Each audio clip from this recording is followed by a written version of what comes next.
The greatest transformations in a human life often begin in quiet moments that, from the outside, seem like nothing at all. There is no celebration, no announcement. The sky is the same sky, the streets are the same streets, and the people are the same people. Yet somewhere within, an invisible threshold has been crossed. And after that threshold, the world appears to have changed. In truth, it is not the world that has changed. It is the consciousness through which the world is seen.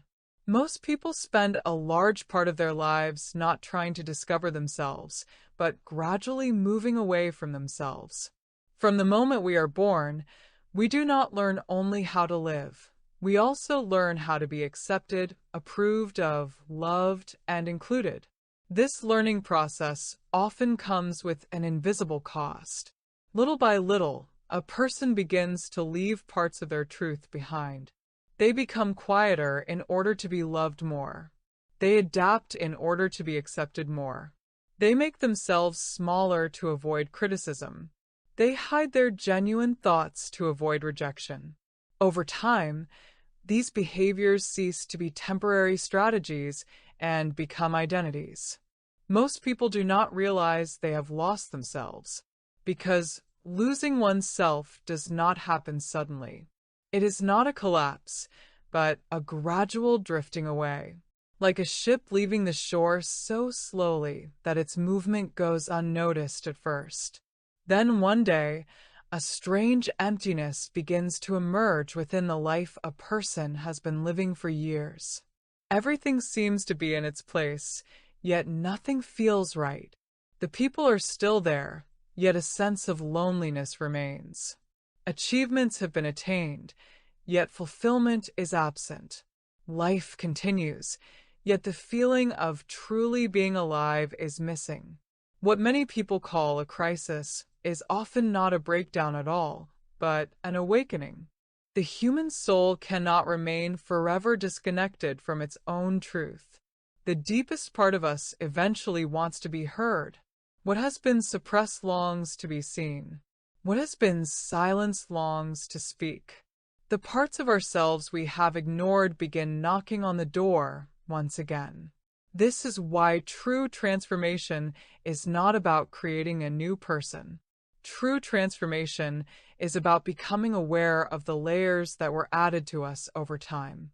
People often believe they are lacking something, yet the issue is not deficiency. The issue is excess.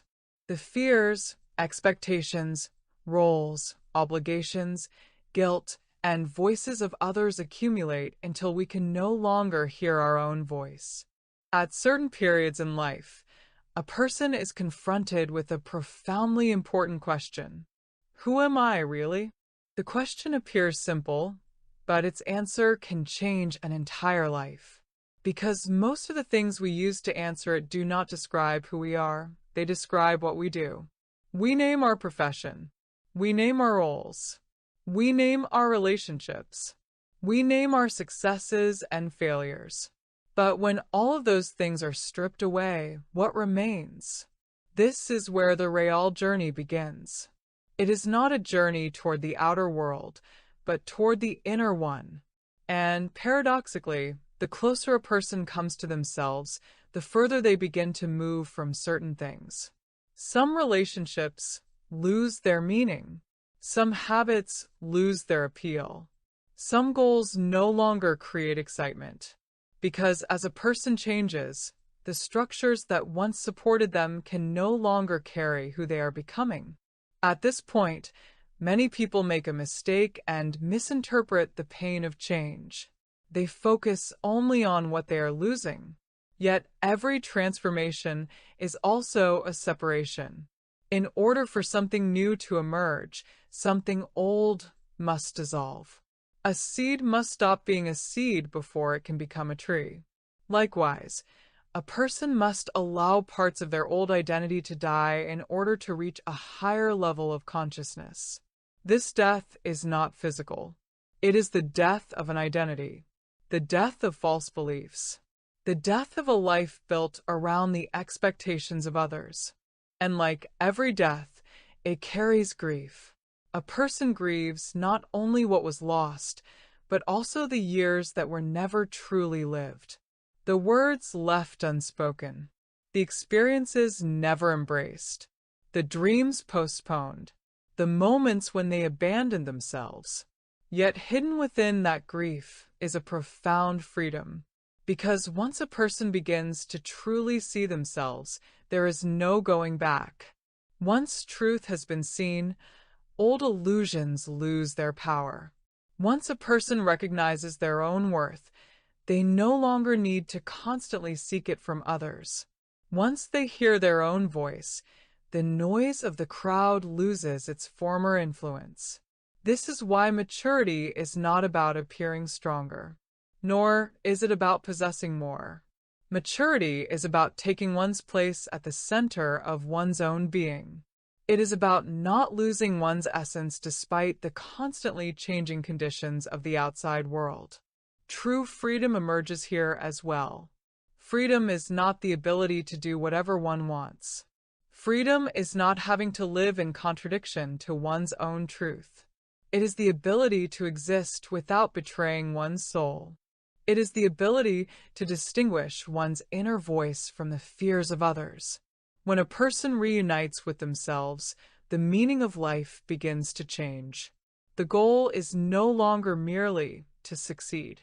It is no longer merely to be loved. It is no longer merely to be accepted. The goal becomes living one's existence in its wholeness, bringing together the different parts of oneself instead of forcing them into conflict, seeing strength and compassion, courage and vulnerability, reason and intuition, solitude and love as parts of the same whole. Perhaps this is the deepest maturity a human being can attain: to stop fighting oneself, to stop trying to prove oneself, to stop seeing oneself as a project in constant need of fixing, and finally, with all one's imperfections, wounds, light, and darkness, to belong to oneself completely. Because the greatest journey a human being can undertake is not becoming someone else. The greatest journey is returning to who they